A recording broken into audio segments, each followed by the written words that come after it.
what's going on? So we're back at Mitchell today. Yesterday I attempted to go down and skate the manual pad by the water, like that stage, and yeah, it didn't go so well. I don't know, here's the clips. It probably could have been a video if I really dragged it out, but it was just me basically trying to do a manual kickflip for over an hour straight.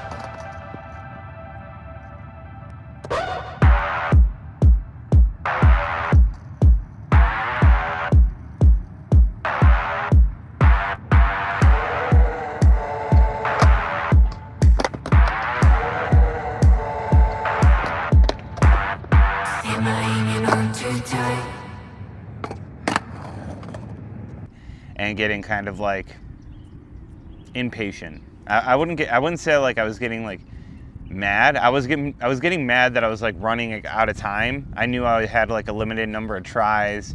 My camera is gonna overheat. You know, where I had my camera, like I kept having to move it because the sun would change, like, you know, position, and it was just all these things on top of trying to do like a manual trick. I don't know what it was. I feel like I can do it super easy. Like in my head, it makes sense, and I felt a couple really good ones, but for whatever reason, like every time I got to the end of the stage, didn't matter how good the manual was, just lost my balance when I'd go to bend down to pop. But I don't know, maybe that's just, I haven't done them in a while, who knows, but we're back at Mitchell today, and like I said, I'm gonna take just a chill day. I don't really have any ideas as to what I'm gonna try or do. And sometimes those are the best days, when you just kind of wing it and see what happens. So yeah, I don't know. We're just gonna mess around with some stuff, see if we can get anything.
All right, well, that's gonna do it for the video. Shorter session today. Like, Whew, I am tired from just so much skating.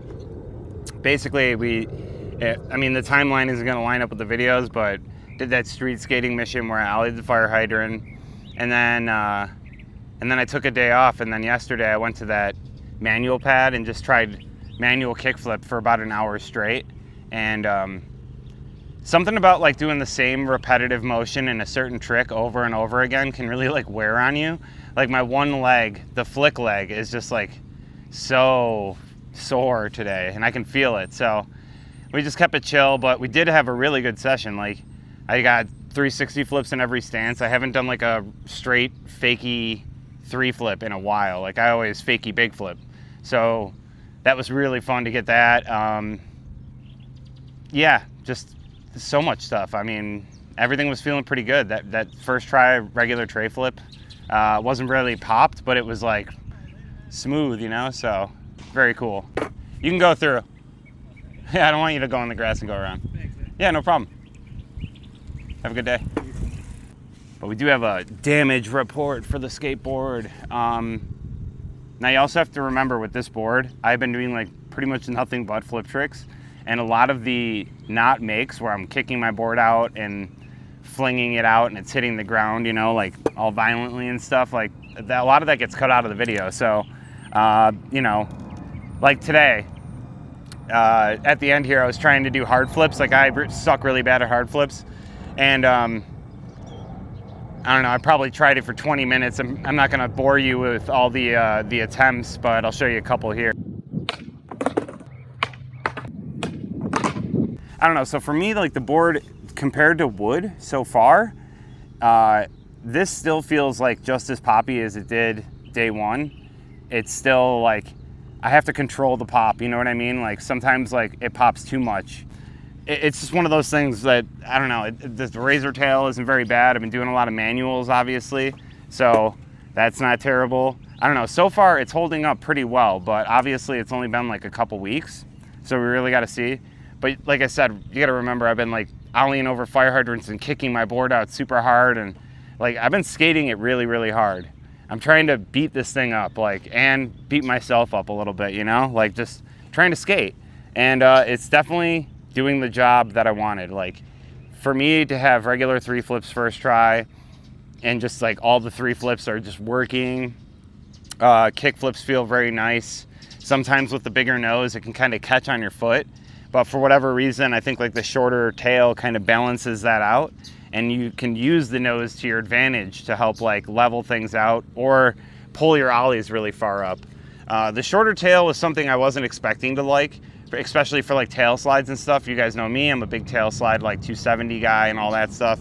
And it's been working really well. Like you can see I'm still locking in right up here, and it's giving me no problems like holding and doing my tail slides. So that was the one concern I had that I didn't really mention, but it hasn't been an issue at all. And like I said, I think that shorter tail is just making that like snap for regular tricks like feel really good.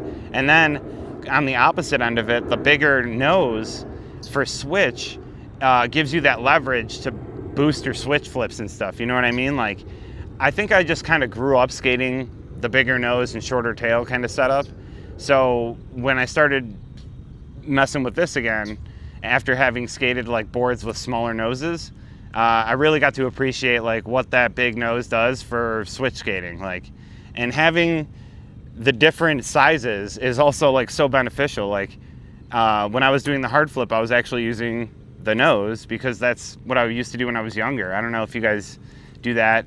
Certain tricks you use the nose for, but yeah, like for hard flips, I find that having the bigger nose helps me like front shove the scoop easier, and I can get it around. Obviously, I haven't done one in like, I don't know, 8 years, so we didn't get it today, but you know, it's something I'm gonna be working on. But it's just like certain things like that, like having the option to use either side, or and just like, I honestly think the dimensions of this are kind of just like perfect, you know, for flip tricks and just for general skateboarding, right? Like obviously certain boards with different specs and dimensions will help for like certain things, but with skateboarding there's always like a give and take.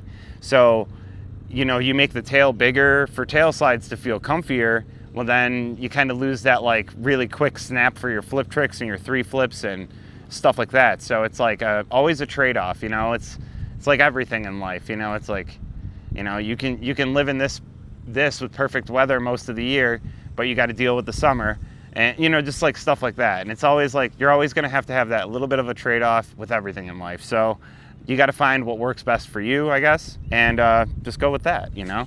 But for right now, I'm really liking this. Having no deck rails is a little odd. Still getting used to that. But honestly, the only place I've ever really wanted them is the 5th and Hardy curbs.